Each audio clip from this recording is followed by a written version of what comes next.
शक्ति की भक्ति, आराधना और उपासना का पर्व कुंवार नवरात्रि पर्व 7 अक्टूबर से प्रारंभ हो गया है, जिसमें छत्तीसगढ़ की आराध्य नगरी डोंगरगढ़ समेत पूरा देश शक्ति की भक्ति में डूबा हुआ है। अपने अपने तरीके से मां की भक्ति कर रहे हैं। जैसा कि हम सभी जानते हैं कि लगभग 1.5 वर्षों से पूरा देश वैश्विक महामारी कोरोना का दंश झेल रहा है, जिसके चलते 3 नवरात्रि पर्वों में नवरात्र मेला प्रतिबंधित कर दिया था।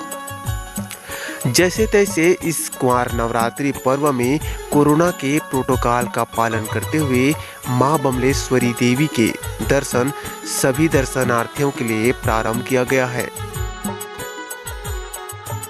मां की नगरी डोंगरगढ़ में कोरोना की तीसरी लहर को ध्यान में रखते हुए स्थानीय प्रशासन, जिला प्रशासन और मां बमलेश्वरी मंदिर ट्रस्ट समिति के द्वारा विशेष एहतियात बरतते हुए दर्शन और पर्व को सफल बनाने का प्रयास किया जा रहा है। अगर हम बात करें रेलवे प्रशासन की, तो पहले की तरह इस पर्व में मेला स्पेशल ट्रेनों का स्टॉपेज और विस्तार नहीं किया गया है। केवल कोविड स्पेशल ट्रेनों का ही संचालन किया जा रहा है। तो रेल प्रशासन द्वारा क्या व्यवस्था की गई है? कुंवार नवरात्रि के पर्व पर जिला कलेक्टर महोदय एवं हमारे एसडीएम महोदय के द्वारा मेला के लिए विशेष निर्देश दिए गए हैं।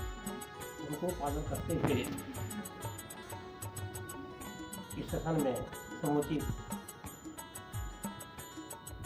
सैनिटाइजर एवं पूरी स्टेशन को सैनिटाइजिंग, साथ में टेस्टिंग सही तरीके से हो, इसके लिए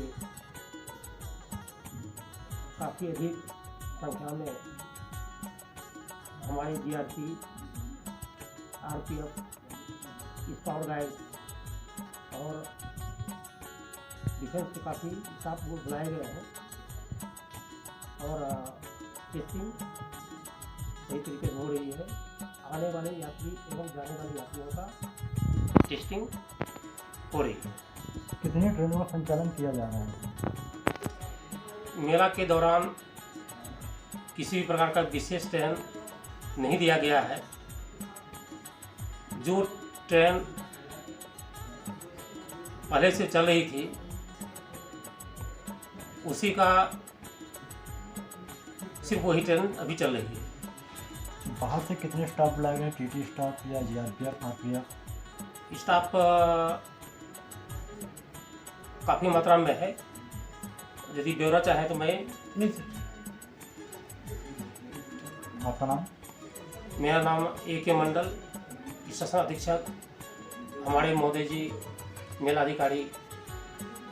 सर, डोंगरगढ़ कुंवार नवरात्रि को देखते हुए डोंगरगढ़ स्टेशन में मतलब आपके रेलवे स्टेशन में विशेष तौर पे मतलब आपको नियुक्त किया गया है मेला के लिए, तो इसे आपकी तरफ से क्या पहल की गई है और कुछ अन्य ऐसा विशेष? है कि जितना भी क्राउड यहाँ पे आता है मेले के लिए, क्योंकि फुटफॉल बहुत ज़्यादा रहता है यहाँ पे, तो उसके लिए प्रॉपर, क्योंकि कोविड के टाइम का उसके बाद में ये सारी व्यवस्थाएं एक अलग दूसरे तरीके से की गई हैं, जिसमें सारी टेस्टिंग प्रॉपर अरेंजमेंट किया गया है।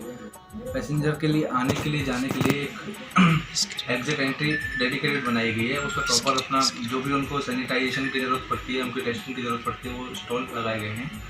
प्रॉपर सिक्योरिटी भी प्रोवाइड की गई है। किसी को तुरंत वहाँ पर टेस्ट करना होता है तो वो भी वहाँ पर किया गया है, उसका सारा प्रोविजन दिया गया है। चूँकि महाराष्ट्र में कोरोना की तीसरी लहर आ चुकी है और नवरात्रि के दौरान में महाराष्ट्र से काफ़ी संख्या में दर्शनार्थी आते हैं, ऐसी स्थिति में क्या विशेष व्यवस्था की गई ताकि डोंगरगढ़ में कोई इसकी दिक्कत ना आए, इसका असर देखने को ना मिले? अभी जो भी दर्शनार्थी आ रहे हैं वो ऑलरेडी उनका पहले वैक्सीनेशन ऑलरेडी सर्टिफिकेट देखा जाता है। उनका भी 48 आवर्स का RT-PCR रिपोर्ट भी उनका मंगाया जाता है। इससे एंश्योर किया जाता है कि हाँ वो इन्फेक्टेड नहीं है और सब कुछ जितनी भी प्रिकॉशंस लेने चाहिए, जो भी गवर्नमेंट की गाइडलाइंस है उसके अकॉर्डिंग सारी चीज़ें फॉलो की जा रही हैं यहाँ पे। आपका नाम? मेरा नाम विपिन शर्मा, ADST गोंदिया। कोरोना के काले साय के बाद में 3 नवरात्र बीतने के बाद अब फिर से दर्शन प्रारंभ किया गया है। तो इस संबंध में स्वास्थ्य विभाग क्या सुविधाएं दी जा रही दर्शनार्थियों को या क्या व्यवस्था की गई?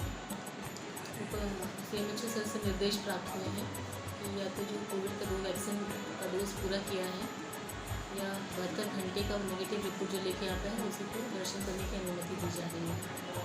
यदि कोई ऐसा व्यक्ति आता है जिसका 2 डोज कंप्लीट नहीं है या रिपोर्ट उसके पास उपलब्ध नहीं है तो हमारा स्टाफ रेलवे स्टेशन में, छिरकानी में और रोपवे में है जो उसका तुरंत एंटीजन टेस्ट कर रहे हैं और नेगेटिव आने के उपरांत ही उनको दर्शन की अनुमति दी जा रही है। जो अपने साधन से यहाँ पहुँच रहे हैं उनके टेस्ट की क्या सुविधा है? उनका टेस्ट या तो वो मंदिर में रोपवे के माध्यम से जाएंगे या छिरकानी से सीढ़ियों से चढ़ के जाएंगे, तो दोनों जगह टेस्ट करने की व्यवस्था की जाएगी। मैम बताएंगे कि अब तक मेले के दौरान कितने कोविड टेस्ट किए गए? पिछले 2 दिन में लगभग 600 टेस्ट किए गए हैं। इसमें कितने कोविड पॉजिटिव मरीज मिले हैं? फर्स्ट डे 1 पॉजिटिव मिला है और आज 1 पॉजिटिव मिला है। इससे पहले जो पॉजिटिव मिला था वो चकमा के बाहर की ऐसी खबर सामने आई थी, कहाँ का था? वो बाहर का था, महाराष्ट्र का एड्रेस बताया था उसने और उसको पेंडी शिफ्ट करना चाह रहे थे हम लोग, तो शायद वो वहाँ जाना नहीं चाहते थे इसलिए निकल गए वहाँ से। दूसरा पॉजिटिव कब मिला है? आज सुबह उसकी क्या व्यवस्था है? कहाँ से है?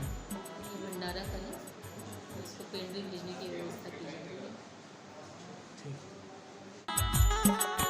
रेलवे प्रबंधन और मेला प्रभारियों के अनुसार छत्तीसगढ़ सहित अन्य राज्यों से आने वाले दर्शनार्थियों की सुरक्षा और सुविधा के लिए बड़ी संख्या में TT स्टॉप, RPF व GRPF स्टॉप बुलाए गए हैं जो शिफ्ट के हिसाब से अपनी सेवाएं दे रहे हैं।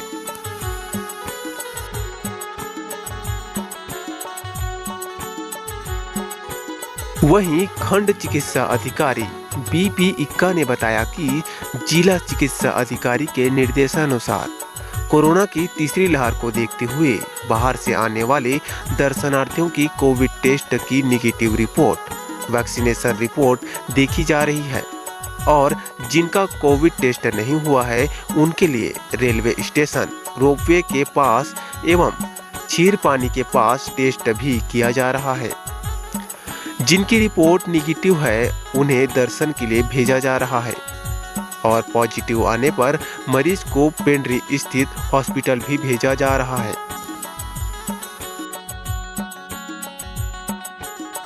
आपको बता दें पिछले 3 दिनों में यहां अब तक 600 से अधिक लोगों का कोरोना टेस्ट किया जा चुका है, जिनमें एकम के दिन एक दर्शनार्थी की रिपोर्ट पॉजिटिव आई थी। वह दर्शनार्थी महाराष्ट्र का रहने वाला बताया जा रहा है जो चकमा देकर भाग गया।